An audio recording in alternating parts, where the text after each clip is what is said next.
नमस्कार, मंडल news bulletin में आपका स्वागत है। आइए पेश करते हैं आज के कुछ प्रमुख व मुख्य समाचार। अब तक यदि आपने मंडल न्यूज के इस चैनल को लाइक व सब्सक्राइब नहीं किया है तो जल्द से जल्द इस चैनल को लाइक व सब्सक्राइब जरूर कर दें।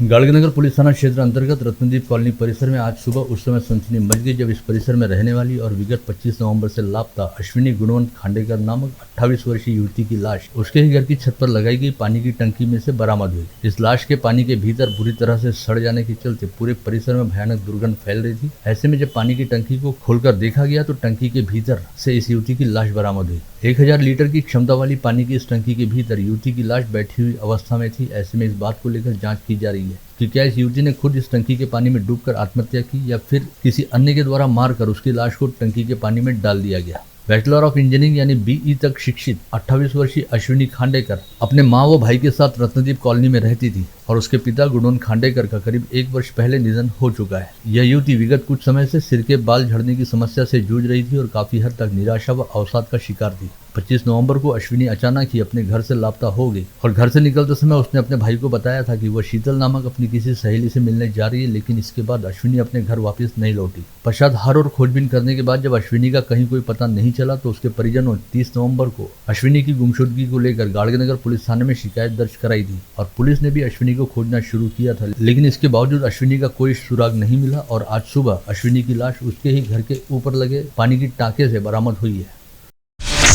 विगत 17 नवंबर को शहर में 6 अवैध साहूकारों के खिलाफ सहकारिता विभाग द्वारा की गई छापामार कार्रवाई पश्चात जब्त कागजात के आधार पर विभिन्न थानों में आदेश झंवर, अनुपम झंवर, संदेश झंवर, मनोज वाधवानी, सचिन कुबड़े व रमेश रंगारकर नामक साहूकारों के खिलाफ साहूकारी अधिनियम की विभिन्न धाराओं के तहत अपराध दर्ज किया गया है। सहकारिता विभाग द्वारा की गई छापामारी में 3 से 4 करोड़ रुपए के व्यवहारों का पर्दाफाश हुआ था और भारी मात्रा में दस्तावेज बरामद करते हुए दर्जनों अधिकारियों ने इस मामले की पूरे 1 सप्ताह तक छानबीन की थी।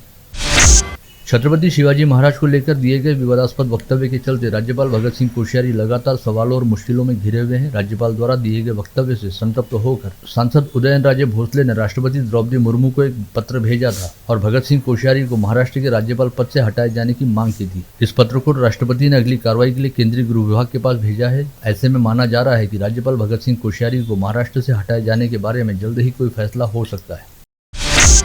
राज्य की शिंदे फडणवीस सरकार द्वारा दिव्यांगों हेतु स्वतंत्र मंत्रालय शुरू किए जाने की घोषणा की गई और इस घोषणा को अमली जामा पहनाते हुए विश्व दिव्यांग दिवस के अवसर पर राज्य के दिव्यांग कल्याण मंत्रालय का समारोह पूर्वक आज शुभारंभ किया गया। मुंबई विद्यापीठ के दीक्षांत सभागार में उद्घाटन समारोह का आयोजन किया गया, जिसमें राज्य के मुख्यमंत्री एकनाथ शिंदे ने दिव्यांग कल्याण मंत्रालय के शुरू होने की आधिकारिक घोषणा की। इस समय पूर्व राज्य मंत्री व विधायक बच्चू कडू ने CM शिंदे की अगवानी करने के साथ ही दिव्यांगों हेतु स्वतंत्र मंत्रालय गठित किए जाने को लेकर उनके प्रति आभार ज्ञापित किया। बच्चू कडू यांचा प्रयत्न होता आणि या दिव्यांग बांधव भगिनींना न्याय देण्यासाठी स्वतंत्र दिव्यांग मंत्रालय असलं पाहिजे अशी भूमिका भावना आपली होती। मगाशी बच्चू भाऊनी सांगितलं ते अतिशय बरोबर आहे की काही आंदोलन करावी लागली, काही मागण्यांसाठी त्याची काय सुनवाई झाली त्याच्यामध्ये मी काही जाऊ इच्छित नाही, परंतु हे राज्य जे आपलं आहे हे राज्य सर्वसामान्य लोकांचं राज्य स्थापन झालेलं आहे। सर्वसामान्यांचं राज्य सर्वसामान्यांच्या हितासाठी स्थापन झालेलं आहे। मुंबई उच्च न्यायालय की औरंगाबाद खंडपीठ के आदेश से जिले की 10 फसल मंडियों के शीघ्र होने वाले संचालक मंडल के चुनाव आगामी 15 मार्च तक टल जाने का समाचार है। यद्यपि औरंगाबाद खंडपीठ ने इस बारे में आदेश जारी किया है, लेकिन सहकारिता विभाग का अलग से आदेश जारी होने पर ही चुनाव टलने की आधिकारिक तौर पर पुष्टि होगी। नौसारी वलगांव मार्ग पर ऑर्चिड इंटरनेशनल स्कूल के पास चल रहे 3 दिवसीय तबलीगी इज्तिमा के दूसरे दिन मौलाना इब्राहिम देवला ने समूचे संभाग से जुटे इज्तिमाइयों के साथ तश्कीली बात करते हुए अपने अंदर मौजूद इल्म को अपनी जिंदगी में उतार कर दूसरों तक पहुंचाया जाए इस बात की रहनुमाई की। साथ ही उन्होंने 3 दिवसीय इज्तिमा में शामिल उलेमाए कराम की जमात और सभी इज्तिमाइयों से अपने अपने इलाकों में मजहब इस्लाम की दावत पेश करने और खुद भी दीन व मजहब के रास्ते पर चलते हुए दूसरों के लिए मिसाल पेश करने की बात कही। 2 से 4 दिसंबर तक आयोजित इस 3 दिवसीय इज्तिमा का कल रविवार 4 दिसंबर को सुबह 11 बजे सामूहिक रूप से दुआ अदा किए जाने के बाद समापन होगा और इज्तिमा गाह पर दोपहर में असर की नमाज अदा करने के बाद सभी इज्तिमाई एक दूसरे से विदा लेंगे। इस सामूहिक दुआ में करीब 70,000 लोगों के एक साथ उपस्थित रहने का अनुमान इंतजामिया कमेटी द्वारा जताया गया है। इसके मद्देनजर शहर पुलिस द्वारा आयोजन स्थल पर कानून व व्यवस्था की स्थिति बनाए रखने तथा वाहनों की आवाजाही को नियंत्रित रखने हेतु तमाम कड़े इंतजाम किए गए हैं। राज्य के स्वास्थ्य मंत्री तानाजी सावंत 2 दिनों के लिए मेलघाट क्षेत्र के दौरे पर आए हुए हैं, जिसके तहत स्वास्थ्य मंत्री सावंत ने गत्र चिखलदरा तहसील के बिहाली, सलोना व आमझरी इन आदिवासी गांवों को भेंट दी। साथ ही क्षेत्र के आदिवासियों से संवाद भी साधा। अपने नियोजित दौरे के बीच मंत्री सावंत ने आदिवासियों से उनकी झोपड़ीनुमा कच्चे घरों में जाकर मुलाकात की, जहाँ पर आदिवासी परिवारों की खस्ता हालत और दुरावस्था को देखकर उनकी आंखें छलछला भी उठी। कितना साल का है अभी? 5 साल का। और वो छोकरी? और 7 साल का। 7 साल का। हाँ। स्कूल में जाता है कहाँ? ये स्कूल नहीं लगा, वो स्कूल में। वो कहाँ है? यहाँ स्कूल है? यहाँ पर है। उनको खाना पीना वहाँ मिलता है क्या? मिलता है। पौष्टिक आहार क्या मिलता है? खिचड़ी। खिचड़ी क्या रहते है खिचड़ी में? अजय जा गया बराबर है। गुड। धारनी व चिखलदरा तहसील के ग्रामीण इलाकों का दौरा करते हुए स्वास्थ्य मंत्री तानाजी सावंत ने बारिश के मौसम दौरान आदिवासी बहुल मेलघाट क्षेत्र के दुर्गम गांवों तक स्वास्थ्य सुविधाएं पहुंचाने हेतु स्थायी उपाय करने के लिए पहाड़ी नदी नालों पर फैब्रिकेटेड पुल तैयार करने के निर्देश दिए। साथ ही प्रत्येक आदिवासी गाँव तक सतत संपर्क बनाए रखने हेतु आवश्यक व्यवस्था तैयार करने के निर्देश भी स्वास्थ्य विभाग के अधिकारी को दिए हैं।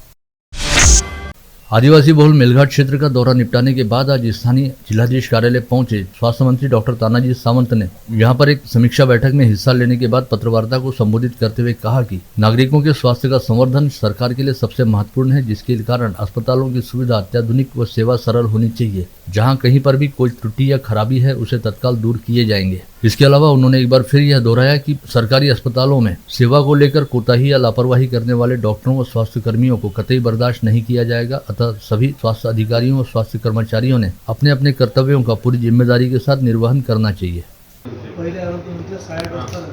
लक्षात आणि असू दे, आता ह्या ठिकाणचं रेमेडी बघितलेली आहे, इथला कॉज बघितलेला आहे, इथला रूट कॉज बघितला, त्याच्यावरती ऑब्झर्वेशन काय आहे ते घेतलं, डिस्कशन केलं। फक्त ते एका AC मध्ये बसायचं, त्या ठिकाणी कुठला तरी CS ला आणि DHO ला भेटायचं आणि तिथं हाय हॅलो करायचं, निघून जायचं। हा कागदावरचा दौरा नव्हता, हा प्रॅक्टिकल अप्रोचचा दौरा होता। लक्षात। आणि म्हणून मी चॅलेंज स्वीकारतोय, हे तुम्हाला तुमच्या साक्षीने सांगतोय। ह्या ठिकाणचं आता मेळघाट पुरतं बोलू आपण, बरोबर आहे। जे माझ्या पुढे आज प्रोसिडिंग आहे, जे माझ्या पुढे आज काही नोटिफिकेशन ह्या लोकांनी जे आतापर्यंतचा इतिहास दिलेला आहे, that I want to control. I am taking this challenge, I have accepted this challenge की येत्या 6 महिन्यामध्ये, वर्षामध्ये तुम्हाला हा बाल मृत्यू दर 0-0ला आणल्याशिवाय माझी सर्व हे सहकारी आम्ही स्वस्थ बसणार। सार्वजनिक स्वास्थ्य सेवा के आयुक्त तुकाराम मुंडे का विगत दिनों स्वास्थ्य महकमे से बेहद अल्प समय में ही अकस्मात तबादला कर दिया गया, जिसके चलते अमरावती जिले के दौरे पर आए राज्य के स्वास्थ्य मंत्री तानाजी सावंत के सामने कई संगठनों द्वारा तुकाराम मुंडे को दोबारा स्वास्थ्य सेवा आयुक्त के पद पर नियुक्त किए जाने के लिए तीव्र प्रदर्शन किया गया।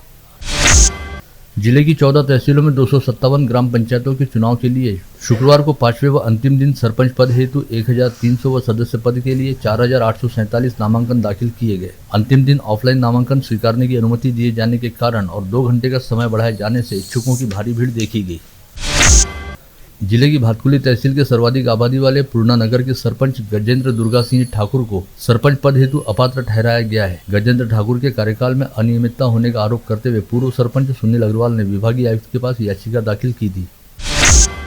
कोविड संक्रमण काल के दौरान से बंद पड़ी अमरावती पुणे ट्रेन आगामी 16 दिसंबर से एक बार फिर पटरी पर दौड़ना शुरू करेगी। मध्य रेलवे के सूत्रों ने जानकारी देते हुए बताया कि अमरावती से प्रत्येक शनिवार व सोमवार को यह ट्रेन शाम 7:50 पर रवाना होगी। वहीं पुणे से शुक्रवार व रविवार को रात 10:50 पर रवाना होगी। यह ट्रेन अमरावती से लातूर होते हुए पुणे आना जाना करेगी। प्रदेश के उप मुख्यमंत्री व अमरावती के जिला पालक मंत्री देवेंद्र फडणवीस आगामी 7 दिसंबर को जिला सैनिक कार्यालय के सशस्त्र सेना झंडा दिवस निधि संकलन का उद्घाटन करेंगे। इस हेतु 7 दिसंबर को सुबह 11 बजे नियोजन भवन के सभागार में कार्यक्रम आयोजित किए जाने की जानकारी सैनिक कल्याण अधिकारी मनीष गायकवाड़ ने दी। इस मौके पर वीर माता पिता, वीर पत्नी व शौर्य पदक धारक सैनिकों का सम्मान किया जाएगा। आगामी 11 दिसंबर को प्रधानमंत्री नरेंद्र मोदी के हाथों नागपुर मुंबई समृद्धि एक्सप्रेस हाईवे के नागपुर से शिरडी के बीच पहले चरण में बनाए गए 520 किलोमीटर लंबे महामार्ग का समारोह पूर्वक उद्घाटन होने जा रहा है। ऐसे में मूलतः नागपुर निवासी राज्य के उप मुख्यमंत्री देवेंद्र फडणवीस ने आज नागपुर पहुंचकर समृद्धि हाईवे के उद्घाटन संबंधी तैयारियों का जायजा लिया। नागपुर विमानतल पर पहुंचे डिप्टी सीएम फडणवीस ने कहा कि यह महामार्ग विदर्भ व मराठवाड़ा सहित पूरे महाराष्ट्र राज्य के विकास में समृद्धि लाएगा। अमरावती की सांसद नवनीत राणा ने जिलाधीश को 18 दिसंबर को अल्पसंख्यक अधिकार दिवस मनाने के लिए उनके दालान में बैठक आयोजित करने के निर्देश जारी किए हैं। शहर कांग्रेस अध्यक्ष बबलू शेखावत ने सड़कों की साफ सफाई के साथ ही अन्य कार्य शीघ्रता से प्रभावी तौर पर कराने के लिए राज्य सरकार की ओर से महानगर पालिका को तत्काल 20 करोड़ रुपए की निधि उपलब्ध करवाने की मांग की। साथ ही शेखावत ने समस्याओं के जल्द निराकरण न होने की स्थिति में आंदोलन की धमकी भी दी है। अमरावती शहर में महानगर पालिका द्वारा जर्जर इमारतों को गिराने का अभियान शुरू किया गया है। इसके बावजूद भी अब तक 20 जर्जर इमारतें ऐसी हैं जिन्हें अब तक ध्वस्त नहीं किया गया। इन इमारतों को खाली करने हेतु नोटिस देने पश्चात खाली करवाने व न्यायालय में मामला लंबित रहने पर इस बाबत याचिका दायर कर मंजूरी लेने की कार्रवाई मनपा द्वारा शुरू की गई है। प्रहार के संपर्क प्रमुख चंदू खेड़कर व कार्यकर्ताओं द्वारा शुक्रवार को मनपा में किया गया ठिया आंदोलन सफल रहने के समाचार हैं। उपायुक्त सीमा नेताम ने शेगांव राहटगांव प्रभाग के सफाई ठेकेदार को निर्देश देकर सफाई कामगार की भविष्य निर्वाह निधि के बारे में जानकारी प्रस्तुत करने का आदेश जारी किया है। राज्य के मुख्यमंत्री एकनाथ शिंदे द्वारा प्रत्येक तहसील में एक हेलीपैड तैयार करने का आदेश अधिकारियों की बैठक में दिया गया, जिसका विरोध करते हुए जिले के पूर्व सांसद अनंत गुढ़े ने कहा कि हेलीपैड की बजाय सभी तहसीलों में फसल बीमा केंद्र शुरू किया जाए ताकि आर्थिक संकटों का सामना करने वाले ग्रामीण क्षेत्र के किसानों की सहायता हो सके। इस वर्ष की महाराष्ट्र राज्य हौशी मराठी नाटक स्पर्धा की प्राथमिक फेरी का शुभारंभ अमरावती केंद्र पर आगामी सोमवार 5 दिसंबर की शाम 6 बजे होने जा रहा है। राज्यसभा सदस्य डॉक्टर अनिल बोंडे, सांसद नवनीत राणा, विधायक रणजीत पाटिल व मराठी नाट्य परिषद के उपाध्यक्ष विलास इंगोले इस समय उपस्थित रहेंगे। ऐसी जानकारी स्पर्धा के संयोजक चंद्रशेखर डोरले व सह संयोजक विशाल फाटे द्वारा दी गई। शब्द प्रभु मासिक द्वारा दिया जाने वाला मातोश्री कमलाबाई मनोहर राव उताने स्मृति कर्तव्य दक्ष महिला पुरस्कार 2022 हेतु प्रशासकीय सेवा की अधिकारी भाग्यश्री बनाइत का चयन किया गया है। आगामी 20 दिसंबर को संत गाड़गे महाराज की पुण्यतिथि के अवसर पर आयोजित कार्यक्रम में भाग्यश्री बनाइत का गौरव किया जाएगा। ऐसी जानकारी शब्द प्रभु मासिक के संपादक गोपाल उताने द्वारा दी गई। पतंजलि योग समिति द्वारा आज यहां बुलाई गई पत्रकार परिषद में बताया गया कि आगामी 6 दिसंबर को विद्या भारती महाविद्यालय के प्रांगण में सुबह 5:30 से 8 बजे तक स्वामी परमार्थ देव जी महाराज का एक दिवसीय समग्र इंटीग्रेटेड योग शिविर आयोजित किया गया है। गीता परिवार एवं माहेश्वरी महिला मंडल की ओर से कल शुक्रवार को सामूहिक तौर पर भगवत गीता का पारायण किया गया। धनराज लेन स्थित राधा कृष्ण मंदिर में शुक्रवार की दोपहर 2:30 बजे से सामूहिक भगवत गीता पारायण की शुरुआत हुई। भातकुली से रेणुकापुर के बीच लेंडी नाले के पास सड़क के गड्ढे से बचने के चक्कर में एक ट्रक ने मोपेड को जोरदार टक्कर मारी। इस हादसे में ट्रक के पहिए के नीचे कुचले जाने के कारण महिला असिस्टेंट ब्रांच पोस्ट मास्टर भूमिका समोसे की घटनास्थल पर मौत हो गई। सूचना मिलते ही मंगरूल दस्तगीर पुलिस ने घटनास्थल का पंचनामा कर ट्रक चालक के खिलाफ अपराध दर्ज करते हुए कार्रवाई शुरू की। दरियापुर तहसील के थिलोरी में रहने वाली तथा अंजनगांव सुरजी स्थित सारडा महाविद्यालय में बीए प्रथम वर्ष की पढ़ाई कर रही 18 वर्षीय दिव्या टापरे पुलिस भर्ती की तैयारी कर रही थी। 30 नवंबर की सुबह 6 बजे गांव में रहने वाली सहेली के साथ प्रैक्टिस करते समय अज्ञात वाहन ने उसे जोरदार टक्कर मारी। इस हादसे में दिव्या की मौके पर मौत हो गई। यह हादसा भातकुली दरियापुर मार्ग पर घटित हुआ। मंगरूल चौहाला के समीप औरंगाबाद नागपुर हाईवे पर एक ट्रक ने मोटरसाइकिल को पीछे से जोरदार टक्कर मारी। इस हादसे में गंभीर रूप से घायल ज्ञानेश्वर झोपाटे की मौत हो गई। वरुण से मोर्शी मार्ग पर भाईपुर गांव फाटे के पास टाटा एस वाहन में अवैध तरीके से गोवंश तस्करी की जा रही थी। इसकी सूचना मिलते ही मोर्शी पुलिस के दल ने आरोपी एहसान शाह व शेख रईस को गिरफ्तार किया है। पुलिस ने आरोपियों के पास से 5 गोवंश को आजाद कराकर जीवन दान दिया। साथ ही दोनों आरोपियों के पास से वाहन समेत कुल 3.5 लाख रुपए का माल बरामद किया गया। तिवसा तहसील के बोर्डा निवासी पुलिस पटेल संतोष भोयर जब घर पर नहीं थे उस समय अचानक उनके घर के सामने एक सफेद रंग का वाहन आया और उसमें से 6 लोग हाथ में लाठी व तलवार जैसे हथियार लेकर नीचे उतरे तथा घर पर हमला बोल दिया। साथ ही घर में रखे 55 ग्राम सोने के गहने और 20,000 रुपए नगद लूट लिए गए। इस मामले में पुलिस पटेल के पिता की शिकायत पर कुर्हा पुलिस थाने में शिकायत दर्ज की गई है। नांदगांव पुलिस थाना क्षेत्र के ड्रीमलैंड के पास इसाल पेट्रोल पंप के निकट राजस्थान निवासी ट्रक चालक राजेश परमार को सांस लेने में तकलीफ होने लगी और तबीयत खराब होने के कारण उसे 1 दिसंबर की सुबह 8:30 बजे जिला अस्पताल में भर्ती कराया गया, लेकिन डॉक्टर ने जांच के बाद इस ट्रक चालक को मृत घोषित किया।